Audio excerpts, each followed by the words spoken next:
प्रदीप जी, हमारे पास सिर्फ 4 मिनट हैं अभी। बहुत 4 मिनट का हमें पूरा फायदा उठाना है आपसे। पहला तो ये कि फर्स्ट हाफ इस फिल्म का खत्म हो चुका है जी। कुछ हमें बताइए फर्स्ट हाफ के बारे में।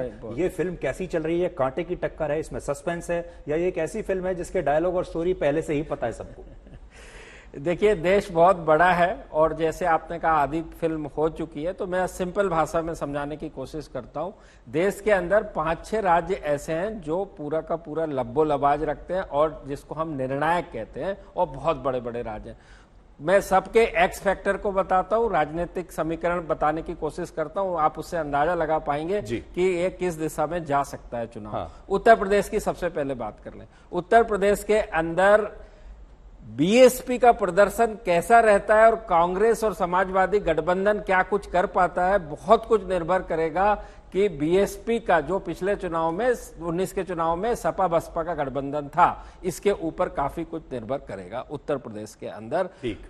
दूसरा आते हैं महाराष्ट्र। महाराष्ट्र 48 सीट, दूसरे नंबर का स्टेट, उसमें रीजनल प्ले करता है, यानी रीजन में भी रीजनल प्ले। आप यदि विदर्भ में जाएंगे, खानदेश में जाएंगे, तो कुणबी और दलित बहुत बड़ा रोल प्ले करते हैं।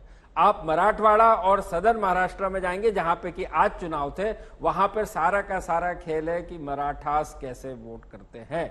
और पर्सनालिटी पूरे के पूरे महाराष्ट्र में यदि 35 डिस्ट्रिक्ट होंगे तो 35 के 35 के अंदर एक अच्छी खासी बड़ी राजनीतिक दखलंदाजी रखने वाला व्यक्तित्व होगा और उसके आधार पर लोग वोट करते हैं। उसी के कारण पिछले 40 साल में एक बार भी एक पार्टी की सरकार महाराष्ट्र के अंदर नहीं बनी है। आप उससे रीजनल छत्रत की ताकत का अंदाजा लगा सकते हैं। ठीक। अब आप आ जाइए सबसे इंपॉर्टेंट बिहार स्टेट में। बिहार में हम सब देख रहे हैं कि वहां पर 2 गठबंधन है, एक इंडिया गठबंधन और एक एनडीए। उसमें सबसे बड़ा खास बात है जो हम उस भाषा में कहते हैं, जो जोकर वाला हिस्सा है, वो है नीतीश कुमार।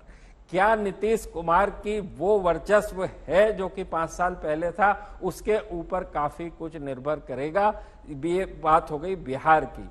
तो ये जो, और अब आप आंध्र प्रदेश की बात कर लें तो इस बार जो है आंध्र प्रदेश में एनडीए का गठबंधन हुआ है और टीडीपी के साथ गठबंधन हुआ है और जनसेना के साथ गठबंधन हुआ है, जेएसपी के साथ। तो अब आप ये देखिए कि वहां पर भी जो है विधानसभा के चुनाव, लोकसभा के चुनाव, वहां पे महिला अलग तरीके से वोट करती है, पुरुष अलग तरीके से वोट करते हैं, और रूरल में हिसाब अलग होता है। हमारे पास 1 मिनट और बचा है। आपका पूरा विश्लेषण इफ्स और बट्स पर है जी।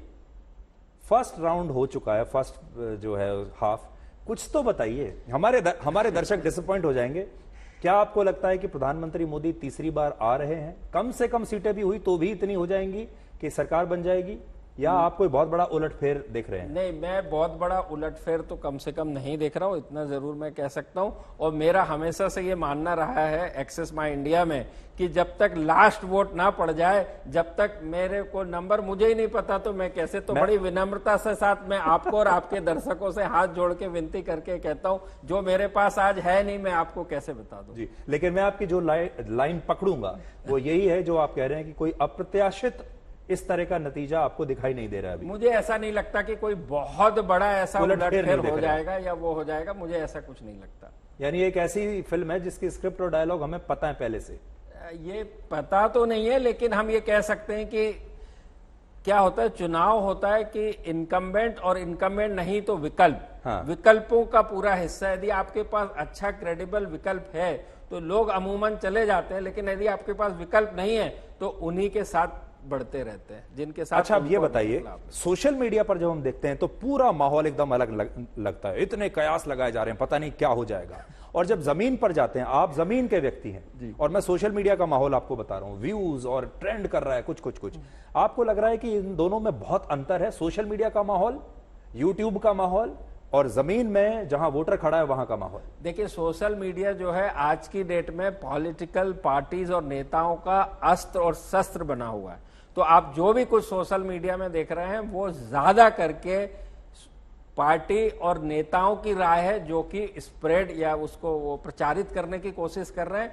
तो जहां तक रह गई बात कि चुनाव का निर्णय क्या होगा या रिजल्ट क्या आएगा, मैं नहीं मानता कहीं से भी कि उसमें सोशल मीडिया का कुछ भी लेना देना है। बहुत बढ़िया, आपने बहुत बड़ी बात कही है। छोटा सा आखिरी सवाल आपसे हम अब ये जानना चाहेंगे कि अभी तक जो आपने देखा है, आप ये कह रहे हैं कि भाई कोई मैं अप्रत्याशित नतीजे नहीं देख रहा हूं, क्या आप तीसरी बार मोदी को देख रहे हैं प्रधानमंत्री के तौर पर? मैं इसमें अभी कमेंट नहीं करूंगा, वो एक ही बात हो जाएगी कि रिजल्ट क्या है। तो उसके लिए मैं कहूंगा वापस हाथ जोड़ के अच्छा, विनम्रता मैं के एक और साथ सवाल इंतजार आपसे पूछता करते हैं। उसके लिए सब लोग बीजेपी की टैली के का हिसाब लगाने में लगे हैं, बीजेपी कितनी आएंगी इतनी आएंगी। इंडिया गठबंधन की बात कोई नहीं कर रहा। आप इंडिया गठबंधन का प्रदर्शन कैसा देखते हैं, कांग्रेस का प्रदर्शन कैसा देखते हैं? भाई उसकी टैली भी तो देख लें। हाँ बिल्कुल सही है। उसमें आप इसको 3 हिस्सों में बांट लीजिए। कुछ राज्य ऐसे हैं जहां बीजेपी ने 95% या 100% का स्ट्राइक रेट दिया था, उसमें करीब 257 सीटें थी, 19 ही केवल सीटें 257 में से विपक्ष ने दी थी। दूसरा हिस्सा था यूपी, आपके असम और बंगाल, जहां पे कि बीजेपी ने 60% के करीब सीटें जीती थी, वहां पे 40% का स्कोप बचता है। इन राज्यों में उड़ीसा, उत्तर प्रदेश, उड़ीसा, बंगाल, असम, इन राज्यों में करीब करीब 195 सीटें थी और बीजेपी ने 60%। जो तीसरा सेक्शन बनता है वो आपके क्वेश्चन को हद तक आंसर करता है, जहां पे कि 5 राज्य ऐसे थे कि जिसमें कि तमिलनाडु, आंध्र प्रदेश, पंजाब, जहां पे बीजेपी ने, केरला, करीब करीब 2 से 4 सीटें जीती थी गठबंधन के साथ। तो जो आपका सवाल था कि कांग्रेस जिन राज्यों में 10 सेकंड में, हाँ, कांग्रेस जिन राज्यों में 1-on-1 बीजेपी के साथ है, तो मुझे ऐसा नहीं लगता कि बहुत बड़ा अंतर पैदा कर पा रही है। 50-52 से ऊपर जाएगी, उतनी रहेगी, नीचे नहीं, नंबर का मैं वापस नहीं कहना चाहूंगा, लेकिन मैं कहूंगा कि रीजनल छत्रप पार्टियों के प्रदर्शन के ऊपर इंडिया गठबंधन का सारा दारोमदार है, यदि वो अच्छा करता है या खराब करता है। जी, तो प्रदीप जी, आप डर तो नहीं रहे ना किसी से? नहीं, डरना किस बात का है, डरना किसी बात का नहीं है। प्रदीप जी, बहुत बहुत शुक्रिया। आप जितना बता सकते थे, जितने करीब हमें ले जा सकते थे, आपने पूरी कोशिश की। 4 जून को आपसे दोबारा मुलाकात होगी। 1 जून को एग्जिट पोल 1 जून को 6 बजे एक्सेस माई इंडिया आज तक का एग्जिट पोल आएगा, और अमूमन जो है वो एग्जिट पोल में तब्दील हुआ है, तो हम उसको हमेशा कहते हैं परिणाम के पहले परिणाम।